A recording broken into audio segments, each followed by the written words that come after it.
Chapter 211. I thought I heard a whistling sound. The direction of people's eyes, which was focused on me, all at once headed towards Chanton Sisu. Looking at Luigi and Janus puffed his reddening face like a tomato. I laughed. What do you mean by nonsense? No, it isn't. Right, head, Sisu? Sisu was looking at me now with slightly widened eyes. As he looked surprised, I grinned at him. Anyhow, he must have been surprised, because it was a secret matter that only he and Perez knew. The secret that they are deliberately pretending to be in a bad relationship. I turned my head and looked at Perez. Perez's reaction was not much different from the head of Susu. I took off my back from the chair and seemed to get up anytime soon. Head Susu. Luigi called Chanton Susu in a trembling voice as if he had witnessed the scene of his lover having an affair. What are you talking about right now, Head Susu? However, Chanton Susu did not even look at Head and Janus, but still looked at me with precarious eyes. Please speak, Head Susu.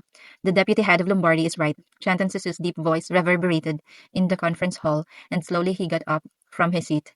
It was only after Susu began to walk that I realized the sound of the unusually heavy footsteps coming from his shoes. The shoes worn by Chanton Susu, who is wearing colorful and luxurious clothes in the outside, are rugged boots worn by the Imperial Knights.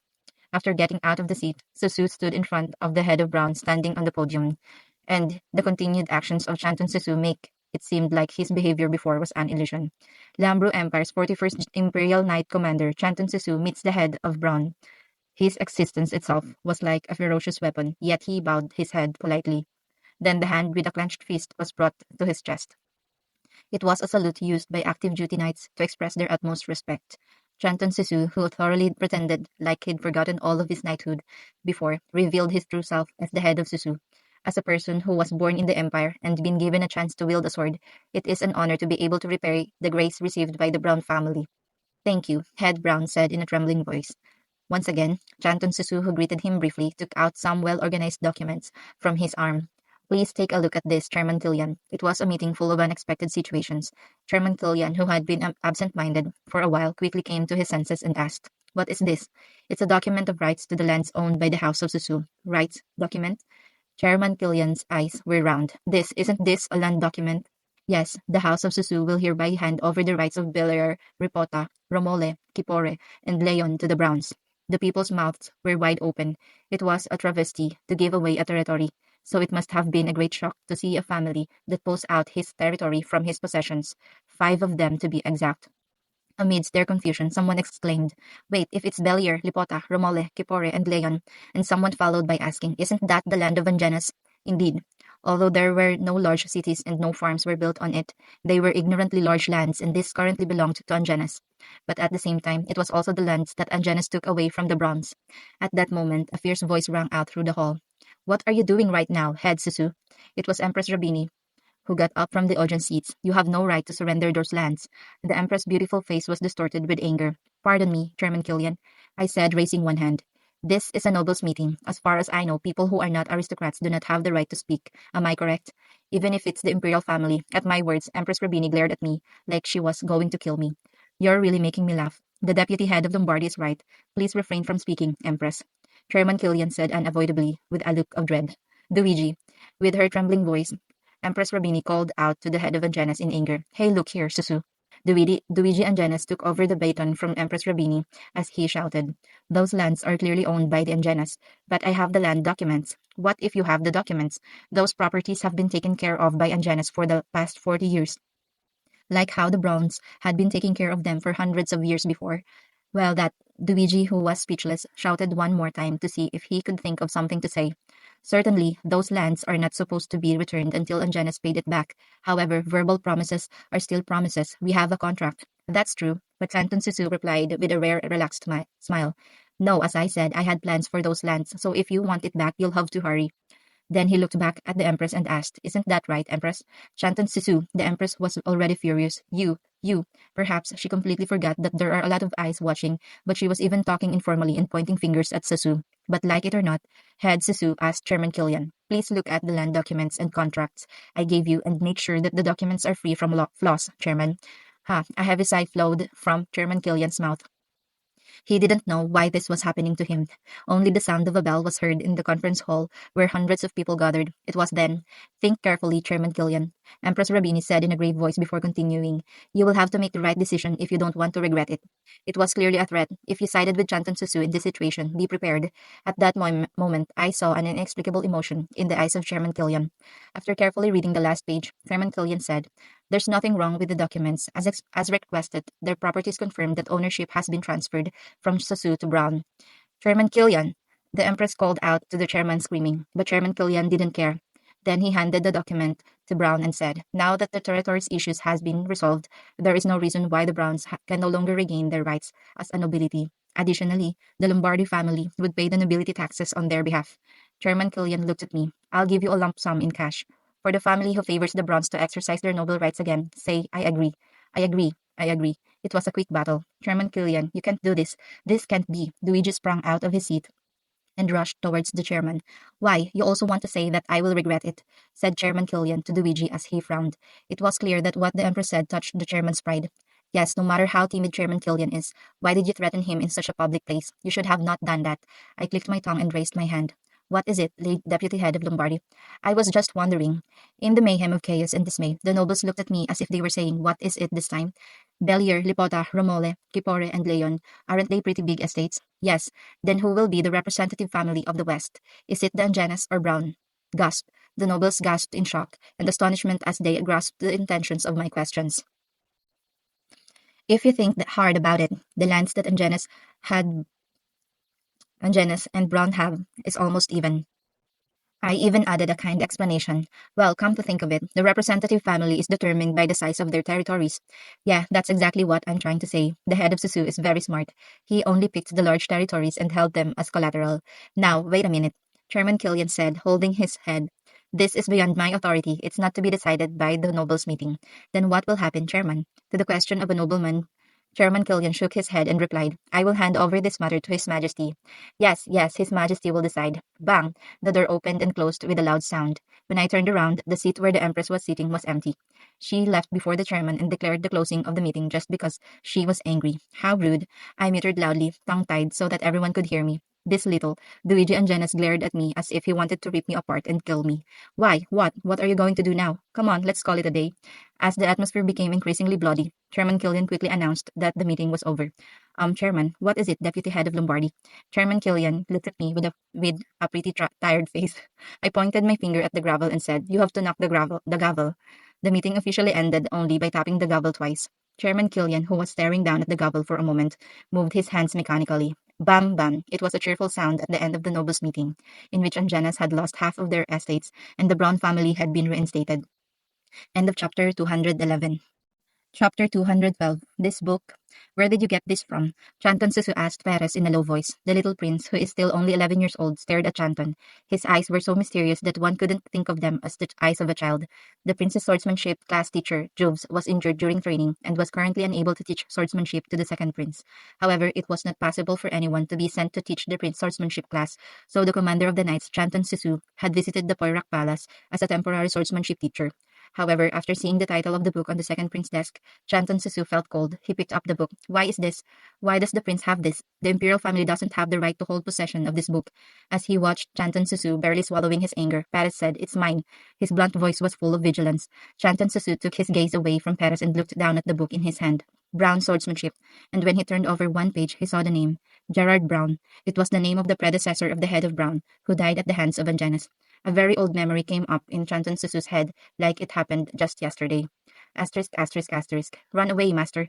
Chanton Susu's father, Ralph Susu, cried out to Gerard Brown. Ask for the help from the lords around you, or the imperial knights who follow the Brown family. At this rate, everyone will die. Ralph hurried to find his teacher when he heard rumors that Angenes would raid the castle, where the members of the Brown family were taking shelter. At that time, Gerard Brown was watching the swordsmanship of Chanton, the son of Ralph Susu. No matter how much Ralph begged, Gerard Brown devoted his heart to teach the son of his pupil. Please, master. Ralph, who was burning inside, cried out again. Ralph, you are going back to Susu today. Susu? Master, why? No, I won't. I will remain and fight with the Browns. I am a knight of the Brown family. No, you are just one of the many southerners that Brown gets entrusted with to learn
213.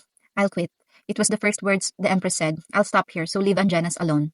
The usual loft tone and smile had already been thrown out of the courage. Her face left only a look of frustration and exhaustion. We've already lost half of our properties as way things are now. Angenas will not pose a threat to your future. Paris did not answer. Instead, he slowly crossed his legs and looked at Empress Rabini with an oblique gaze. The Empress, who has been receiving that gaze for a while, said, I promise. Promise. Finally, Paris' tight-lipped mouth opened. What exactly do you promise? Empress Rabini's eyes trembled at Paris' question, looking as if she couldn't stand the humiliation. Angenas. Empress Rabini's voice shook so gently that sympathizing with her could be justified. Angenas will lay low and live quietly in the future. And I will stamp the sign of approval for the processing of your appointment to be the crown prince. And Paris cynically asked again, what more do you want to hear? Empress Rabini asked, raising her voice. But Paris only shook his head leisurely. Aren't the things you are presenting too meager, Empress? I'm holding on to the Empress's life in my hands right now. There was even a faint smile in his voice. The Empress glared, looking as if she would kill Paris any moment now, any minute now. But that's only for a while. Soon Rabini breathed out in resignation. I will step down from my position as the Empress. This time it was unexpected. The Empress handed out a letter card, a better card than he thought. Calm, red eyes stared at at the Empress. Then Paris threw a word. That's not how you apologize. Get down on your knees. At Paris' outrageous command, the Empress opened her eyes wide. But that's all. There was no such thing as lowly or humble words that usually follow. The Empress sighed, trying to calm down. Her eyes, which were staring at Paris, also closed tightly. And then, the Empress got up from her seat and knelt on the floor of the carriage. I apologize, so please. Rabini, with her slightly lowered head, uttered words, word per word, sounding like she's struggling with pain. Paris looked down at the figure with cold eyes. There was no sense of triumph on his face that the Empress could see. While staring at the Empress for a moment, Paris suddenly looked out of the carriage window. A knight, who continued to look back at the carriage with an anxious face, was seen turning his head in a hurry when Paris met his eyes. What do you want? Please stop the result of the meeting, nothing else. That's a reasonable price. Empress Rubini's face glowed when Paris said those words. Well, that's what I'm going. My mother, who died apologizing to the Empress, will not return alive. You. The Empress got angry and tried to get up from kneeling on the floor. But with no time for Rabini to escape, Paris leaned over to her face right away. I will tell the future of the Empress. The red eyes shone eerily. Yes, it would be better to start with Angenes first, Paris said as if he had already decided. And he lifted one index finger straight out. In years' time, the name of Angenes will disappear completely from this empire. Your name will not be found on the map as well as on the registry of nobility. In a few years or so, even the commoners who you say are so dirty will say, I never heard such a family name. Second Prince. I'm not done yet. Paris shook his head and covered the Empress' mouth. And when Angenes is scattered, I will search all over the empire and remove those who are loyal to the Empress. Every last one of you, one by one. Paris didn't laugh. I'm sending Astana to the battlefield on the borders. If he has the talent, he can survive on the battlefield. You don't know who will stab you in the back. However, he was enjoying himself watching the fear spread over the Empress' face. And you, who are left alone. At that moment, Empress Rabini felt a chill running down her spine. It was because Paris was slowly smiling in front of her. You will be trapped in a place no one knows, where no one can help you, no one can hear you. Like how he was left alone in the crumbling palace, and just die alone there, Empress. This is your future that has already been decided. Paris clicked his tongue. At that time, the carriage rattled loudly once. We've arrived at the palace. At Paris' words, the moving carriage gradually slowed up. But you'll have to thank me for doing it in a haste. At least everything will end quickly. The carriage came to a complete stop. However, there was no attendant rushing with a footstool. The Imperial Knights weren't getting closer with inadequate timing. It can't be helped. Paris lifted himself from the seat and gave a short message by the Empress' ear. But don't ask me for mercy, Empress. Paris' hand twisted the doorknob of the carriage from the beginning. Wasn't it a game that ends when one of us disappears? Then he politely opened the carriage door for the Empress and said, There's no turning back now. Without a glance to prevent it from happening, the door instantly opened and the Imperial Knights and servants standing further away have witnessed it. The figure of the Empress kneeling before Paris, their eyes widened in astonishment. Then I'll get off first. Goodbye. Paris said so and stepped off the carriage. Then he gave a word to the attendant. The Empress will need the foothold. Attend to her quickly. Leaving that order alone, Paris took a step forward towards the Palace. The three members of the Academy, who were waiting in advance, quickly joined after that. But a sense of wonder has all crossed their faces. Your Highness, it was because Paris' face was getting frigid. The Empress knelt in front of him. Why the hell? Paris, who was walking in the lead, said in a low voice. Lignite. Yes, Your Highness. Make more thorough surveillance on Astana. That foolish brother of yours? Why? Paris replied with the sound of heavy footsteps walking on the stone path of the imperial palace. She didn't ask for Astana to be spared even though she was kneeling to her knees. Paris didn't believe for a single moment that the Empress acting was sincere. He had seen the Empress for too long to do that. The Empress never gives up on Astana. Grabini wants absolute power, and without Astana, she can't hold it in her hand. She just wanted to keep Paris off her guard and make some time. Sooner or later, the Empress will move. Of all the things the Empress said in the carriage, there's only one truth. It was that she was frightened of what would be the outcome of the meeting. Asterisk, asterisk, asterisk. At the meeting room in Lombardy Mansion, no one easily answered my grandfather's question. Everyone must have a lot of on their minds. Grandfather nodded and said, "Okay, I wouldn't have called you all like this if it had been just to appoint a deputy head. I hope you'll get it." At my grandfather's words, the lords have stirred up again. "Are you talking about succession?" Everyone held their breath and waited for Grandpa's answer. "It's the same case for me." Like a student waiting for her report card, I looked at my grandfather with a trembling heart. My heart was about to pop out of my chest. That's right, I knew it. I clenched my fists under the table. Not just a deputy head, but the successor to Lombardy. I love it. The words I heard directly from my grandfather's mouth were so sweet that I felt like I was about to faint. Done, it's done. I want to stand up and shout. I managed to swallow the tears and instead smiled quietly. Tia, Grandpa called me. Everyone seems anxious. That's understandable. I looked back at the people with a nod. I meant it from the bottom of my heart. I would be worried as well, skipping the son and daughter of the head and moving to the granddaughter below them, and of all people, to me who is still ridiculously young. I understand it because you all care for the Lombardi family. Because I know well what can happen when a wrong person becomes the head of the family. Well, let me ask you a few questions. Answer that question honestly. Yes, Grandpa. How do you think Lombardi should behave in the current situation? Lombardi. I opened my mouth and tried to answer right away, but I shut up at once. It was because I remembered my previous life that I wanted to shout out what I was about to say. I pretended to be coughing and took breaths. If I didn't do that, I felt like I would burst out the old resentment that I had forgotten for a while. The path that Lombardi has to go now is so simple and clear. In my previous life, they couldn't do this simple thing, which led the Lombardi family to ruins. Because I couldn't do this easy thing before, my great Lombardi had to disappear into history. I spoke to my grandfather and the vassals who were looking at me. The second prince will become the crown prince. We need to maintain a friendly relationship with second Prince Perez and take advantage of it, that's all. But in this life, it's different. I came back for this very moment, and I ran all the way here. End of chapter 213. Chapter 4, 214. Though things are going in favor of His Highness the Second Prince, it is the Emperor who eventually makes the final decision. Lord Bray, who was listening in silence, said, "Also, even though the Anjanas have been demoralized and their lands reduced, isn't the representative family of the West still the Anjanas? I think so too." Lord Heringa also agreed with his statement. If the lands owned by the Anjanas and Browns are now about the same size, the Emperor will favor the Anjanas. Everyone seemed to agree, because Anjanas was still the Empress family. No, the representative of the West will change. No matter what the outcome of the meeting, it will change. But at my words, Lord Heringa shook his head. "It's going to be difficult under the current situation, Lady Florentia." His words were polite but with certainty. "It's going to change. Even if it's difficult, oh yes, it will change. Even if you say so, it will be difficult. Oh, now we're getting a little emotional." I smiled a little bitterly and asked, "Then, do you want to make a bet with me, Lord Heringa?"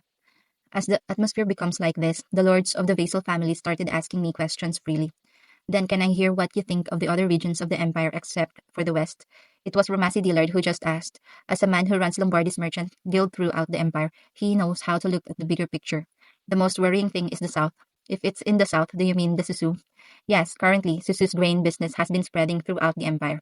The west, in particular, is accustomed to lower grain prices because of the close agreement between the empress and the head of Susu. But what will happen when the head of Susu raises the price of grain?" Murmurs flowed throughout the room. Of course, I am not just talking about the financial gains from price differences. There's something more frightening than that. It's the initiative seized by the Susu in the trade. Dillard said, rubbing his beard. "Yes, that's right. There's no other place in the south that can produce large amounts of grain right now without worrying about the drought." Everyone nodded as they agreed with me. "And what about the east and the north?" "There will be no big change in the north for the time being. The new head of Ivan has just been instated, and they're still recovering from the devastating damage caused by the landslides. Also, the east." I once again looked at Dillard and said, "The leader of the merchant guild needs to work harder." Hearing my thorny words, Dillard pressed his lips tightly. "I don't know what it would be like to use unpleasant words at a place like this, but my grandfather told me to answer honestly. Yes, you should. My grandfather laughed satisfactorily. Carrying on, how many upper branches of Lombardy are currently located in the east? 5. I see. I was expecting 10 branches by now. My apologies, said Dillard as his eyebrows narrowed slightly. It's definitely worth reflecting on the fact that we have not yet taken the initiative in the eastern trade from the pellets. Is the merchant guild leader of Lombardy behind in the scale and funds compared to the merchant guild leader of the pellets? Even though it's my company, the pellet company is still smaller compared to the Merchant Guild of Lombardy. However, it was a serious matter that Lombardy's Merchant Guild had not yet taken the initiative in an important trading market like the East. I heard that Lord Dillard is currently looking for a successor. Your firstborn son has been running the Merchant Guild for the past few years, isn't that right? Is it because of that? If so, then it only means that his eldest son is not qualified to lead the Merchant Guild of Lombardy. I asked the next question without waiting for an answer. The pellet company has secured 3 ports in Cheshire Harbor, and we know it will increase to 4 by next month. So how many designated ports do we have at the Merchant Guild of Lombardy? 2. Dillard's voice was a little somber. Lord Dillard, I said with a smile, though with courtesy, I don't have to tell you more. You know that, right? I will fix it, Dillard replied, bowing his head completely in front of me, even though he was known for his fastidious attitude and stiffness. At that time, the head of the Devon family, Clang Devon, called me with a little hesitation. Lady Florentia, may I ask you a question that might seem a bit rude? Yes, go ahead. If you officially become the deputy head and the successor, what will happen to your engagement to the second prince? Everyone looks at me eagerly, turning their heads in curiosity. That. I reflexively curled the corners of my mouth a little. I must be smiling right now, although I also felt a bit anxiety. The most important thing for me is Lombardy. I tried to speak as calmly as possible. I will never abandon Lombardy. I heard Clang Devon exhaling a small sigh of relief.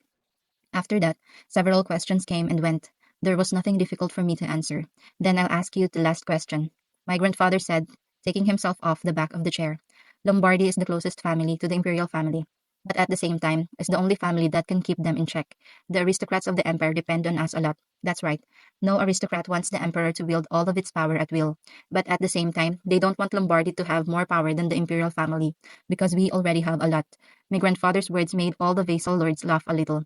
But as you said, if the second prince becomes the crown prince and rises as the emperor in the future, there will be voices of concern that the head of Lombardy and the emperor are too close. The head of Lombardy can do whatever she wants to the emperor, so it looks like she holds a dangerous power. What do you think about this matter? My grandfather was already asking, assuming that Perez became the emperor, and when I became the head, not just a successor, I was lost in thought. However, the worries were not that long. First and foremost, Lombardy is not just any other family, asking from the other noble families in the empire. There is no reason for me to soothe their worries. That's right. But their fear is definitely something to be wary of. Fear? It doesn't matter if Lombardy's power is an object of envy and jealousy to the nobles, but if it becomes a threat, unnecessary noise can arise. Sole power does not last long, because Lombardy's strength comes from maintaining its current position as a representative of the nobilities. But I'm not too worried, because over time, the nobles will find that I am wise and competent. But if they still express hostility, then I would put them through the ringer. I watched the nobles sitting around and finally made eye contact with my grandfather. I wonder if there ever seems to be someone on the throne that Lombardy didn't allow to sit. Grandfather didn't say anything for a moment. He was just looking at me with a smile as always. And at some point, the smile grew deeper and my grandfather looked back at the vassals and said, "Can it be more perfect than this?" Asterisk, asterisk, asterisk. The official announcement will be made tomorrow. You've had a hard time, so go ahead and take a rest, Tia. My grandfather said as he patted my head. Yes, Grandpa. I bade my grandfather and the vassals farewell before going out of the conference room. The tension that I had endured burst out along with a great heave of sigh. In my hands. In my hands were a heavy stock of documents handed by my grandfather. Of course, these were things I had already read and learned in my previous life. Let's go back to my room. I'm going to look through the documents just in case there's something I missed before. I slowly started walking towards my room. Today was like any other day. The employees of the mansion who bundled up in the chilly weather saw me and greeted me with joy on their faces. I also greeted them with a smile. But as I walked, my body got heavier and heavier, like cotton in water. It was difficult to climb the stairs after some time. When I finally arrived in my room, I even stumbled a little. Sigh, I leaned against the closed door behind my back and took breaths. From the conference room to here, I just slowly walked a short distance. Yet I was exhausted as if I had been on a very long journey. Shall I take a break? Originally, I was thinking of going through the documents as soon as I arrived. As I am now, it was obvious that even a single letter wouldn't come into my head. I put the documents on the table and lay down on my bed with a heavy thud. I'll just take a short nap. The moment I muttered those words, the feeling of fatigue as I lay on the soft blanket finally struck me with sleep. It was already dark when I woke up, and my mind was still in a haze. As soon as I opened my eyes, I saw Perez right in front of me. He was lying in my bed, facing me. Red eyes were shining like jewels in the moonlight. Pretty, I muttered in a sigh. Is this a dream? But Perez didn't answer. His eyes, which were always excited with joy whenever he saw me, were subdued. It must be a dream. I thought so and slowly reached out. Soon, my palm touched Perez's cheek. Looking back in the past, every day when something important happens, we lay face to face like this. So was the day when Perez was rescued from the cold and crumbling palace, and the day he found my father's cure. Perez and I lay together like this and fell asleep side by side. I spoke in a slightly dazed tone because of my somberness. I've officially become the deputy head. The succession will be announced tomorrow. Then his still red lips moved slowly. Congratulations, Tia. It was a deep voice. You have achieved your dream. Almost. Still, I couldn't smile. Perez. Yes? I chose Lombardi. Perez blinked his eyes. When the announcement is made, the fake engagement between you and me is over. I never thought it was fake. You know, I can't be the empress. Without realizing it, we're having a pep talk. The emperor cannot change the imperial laws, which will only apply to him. Just as Jovains couldn't escape monogamy, even if he wanted to. But his red eyes are only looking at me. I'm sorry, Perez. Why? When he asked me back, I hesitated for a moment, and I brought up the words that I couldn't say to the real Perez. I'm sorry, I like you. But then he laughed. A smile immediately spread on his hardened face that seems like a portrait. Why are you laughing? Because you said you like me. Dummy, I'm so emotional. Something came up inside me. Don't you hate me? Instead of answering, Paris kissed my fingers with the tip of his lips, looking at me thoroughly with his eyes. His temperature that tickled my fingertips was so regrettable that I dug into Paris' arms. Paris, just like what he did to me once, I rubbed my face in Paris' arm, like a child. I buried my face and mumbled, where I could hear a low heartbeat. I don't regret it. At the end of this life, I'll wish for the next life where I am next to you. I'd like you to look at me again with those glimmering eyes. I just want to hold your hand and find happiness in that warmth. However, not in this life, because I'm going to be the head of Lombardy. Tia, then Paris called me in a whisper. It's okay. His hand stroked my head. Everything will be fine. As if he were reading my mind, he whispered, Don't worry about anything.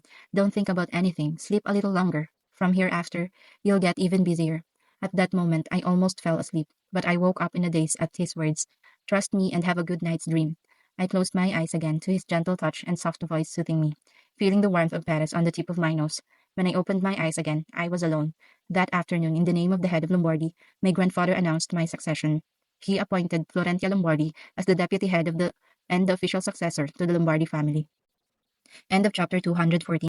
Chapter 215. The announcement made by the Lombardi family created a big repercussion. It was not just because Florentia Lombardi got officially appointed as the deputy head, but also became the official successor of head Lombardi, skipping the eldest son Vige and his other children Shananet and Galyahan. Lulak appointed his granddaughter Florentia as the successor. If this continues, the first ever female head will be born. There's also the fact that the engagement of the second prince and Florentia was broken. It was an announcement that surprised people in many ways. Nonsense. Vij, who had been drinking to death at a social club, hurries home after hearing the news. His dull, dark skin, red bloodshot eyes, and the terrible smell of alcohol made the other people frown. Saral returned home after a few days and watched Vij, who was changing clothes, while screaming, I have to go see my father. That lowly wench of all things became the deputy head and worse, the successor. This cannot be. Vij quickly changed his clothes and vented his anger. Because he was drunk, he became a mess and couldn't lock his button properly. But he wasn't even aware of that. My father must be senile. I, the eldest son, should go and stop him. Ah! Vij was under a foolish illusion, even after he was kicked out of the main building of the mansion and moved to a separate house where guests stayed. He thought that his father was only angry for the time being and tossed him out temporarily, but he was mistaken that everything would go back to the way it was in due time. And after drinking his brains out, he persuaded himself that what happened today is a mistake. This is a mistake. He's making a big mistake. These muttered the words over and over again with vacant eyes. No matter how many times I told you to go to your father and ask him to get Belsac out of there, you didn't listen and pretended not to hear. Eventually, Saral, who couldn't stand it, shouted at Viz in a harsh voice. Aren't you too much? Are you not even worried about Belsac? Saral couldn't sleep at the thought of her son being locked up somewhere in the palace alone. Although Veach was not good enough in many ways, she thought that at least he felt the same concern she had for their son, Belsac. Lorraine, who had left for the east, did not even reply to the letters she kept sending, and now Belsac, the only child left with them, was imprisoned in the imperial palace for a severe case. She thought that he was drowning himself in alcohol every day because of that. But that wasn't it. He just doesn't want to go visit his father and ask for Belsac's sake because it hurts his pride. Cyril trembled with anger and betrayal. What? Viz crumpled his face seeing Cyril crying. That's because he did something wrong. What can I do? he shouted. Of course, if you did something with the first prince and even brandishing a dagger, you will obviously get caught and cannot get away because of how big of a deal it is. Then he looked at Cyril from head to toe before spitting disapprovingly. Who do you think came up with such a stupid plan? Vij, who left only that word, slammed the door as he goes out. Left alone again, Cyril stood there for a moment. Then she went back to her room and picked up a letter on her desk. The Empress is accusing me as the culprit in the case. I took the medicine in the canteen of His Highness the Second Prince. Please get me out of here. I'm so scared, Mother. Cyril's fingers trembled as she stroked the messed up handwriting. Belsac. Cyril blamed herself. It was Cyril herself who put the dagger in Belsac's hand and pushed the child to do such a thing even though he did not want to go to the hunting competition. Go and throw your body in front of the prince if necessary, saying such harsh words to the end. Then Cyril read one sentence in the letter again. The Empress is accusing me as the culprit in the case. When she first read the words, Cyril denied it. The Empress won't do that. However, as time passed by, she was forced to admit it. The easiest way to deal with the situation right now was to put everything on Belsac, and she knew that her cousin Robini wouldn't hesitate to sacrifice Belsac at all. I'm so scared, Mother. Cyril closed her eyes tightly, hearing Belsac's fearful voice in her head. Asterisk, asterisk, asterisk. What accessories would you like, my lady? After changing my dress and finishing my hair and makeup, Laurel asked as she opened the jewelry box in front of me. If you don't like any of this, I'll bring you another one. No need, I said, reaching out to the necklace in the middle, a necklace made by Perez himself with a red ruby the size of a thumbnail. It caught my eye. My lady. Laurel, who knows what this necklace is, looked at me anxiously. I just want to wear it. There is no other meaning. I said so and hung the necklace myself, and I put a shawl prepared next to it over my shoulders. It was woven with thick fur and was tightly trimmed with a string from just below the collarbone. If I wear this, no one can see what kind of necklace I am wearing. Help me with the shawl, Laurel. Yes, my lady. Laurel nodded, clearly understood what I was thinking. Smiling, she attended as she wrapped the shawl about me. But I couldn't hide my sad expression well. Knock, knock, a small knock was heard. Come in. It was Clarivan who appeared from the door. Welcome, brother. Laurel greeted Clarivan happily. Long time no see, Laurel. Now accustomed to Laurel calling him brother, Clarivan greeted her, unable to help it. Did you bring it? Yes, here you are. Clarivan gave me what he cherished in his bag. It was a bundle of documents well bound with thick leather. I got up and put it in the safe. There is nothing wrong with being careful. Not that I don't trust the people of Lombardy. It's not something you can just put on a table and carry it around. Clarivan? He coughed and turned his head away, but the sound coming from him is a little strange. Are you crying? Oh no, no way. How is it not tears when you take off your glasses and wipe your eyes with your sleeves? Then is it sweat flowing from your eyes? I sighed a little and took a few steps toward Clarivan, and then I stopped and asked just in case. You will cry more if I reassure you, right? Yes, Clarivan replied, turning his head to the side again and quietly grasping his eyebrows. I understand why you're crying. I'm sorry. It seems that I became a little emotional for a moment, Clarivan said, taking a deep breath. His voice and facial expression changed. He was back in his usual calm appearance. When did Lady Florentia grow up to be the deputy head and successor? Clarivan cut off himself from talking and touched his eyebrow again. It is unusual for his head to bow down and his shoulders to shake. I sighed again and said to Laurel, give Clarivan a handkerchief. Laurel, Laurel? Wah. Oh, Laurel, not you too. Laurel, who stood next to Clarivan, looked the same as she bowed her head and was dumping her eyes with a handkerchief, shedding tears. Oh, my young lady, you look so dignified today. Crying greatly, Laurel wiped her tears and handed the handkerchief to Clarivan. Here you go, brother. Thank you. I can't believe them. I shook my head and left the room with the two people who burst into tears. Where are you going, my lady? Laurel asked through the open door. Imperial Palace. I have some business to attend to. Now that I'm officially the deputy head, I now have to take responsibility for all family members. My first job as the deputy head of Lombardy is this. I'm a bit dumbfounded myself, and there's a place I need to stop by before I leave for the Imperial Palace. I looked back at Clarivan and said, don't cry too much and see you tomorrow at the corporation, Clarivan. Yes, have a nice first day at work, deputy head. Oh my god, this is really happening, Laurel. Humph, I really can't stop these siblings. The last thing I saw was Laurel squeezing Clarivan's shoulder through the closing door before I started moving again. The destination was my grandfather's bedroom. I'm here, Grandpa. My grandfather, dressed in comfortable clothes and drinking tea in the parlor attached to his bedroom, smiled wide at me. Oh, Artia is here. You should take a rest. Were you working again? Haha, I can't help it. It's a habit. It's a habit. Grandfather laughed as he put the papers aside on the table. But where are you going? You probably didn't come here just to see your grandpa all dressed up like that, right? I have to go to the Imperial Palace, but before that, I have things to report to my grandfather, and also want to ask something. Yes, what is it? Grandfather smiled as he took the teacup to his mouth. I looked at his figure and said, I think you lied to me. Grandfather's movement stopped. How bad is your health? End of chapter 215.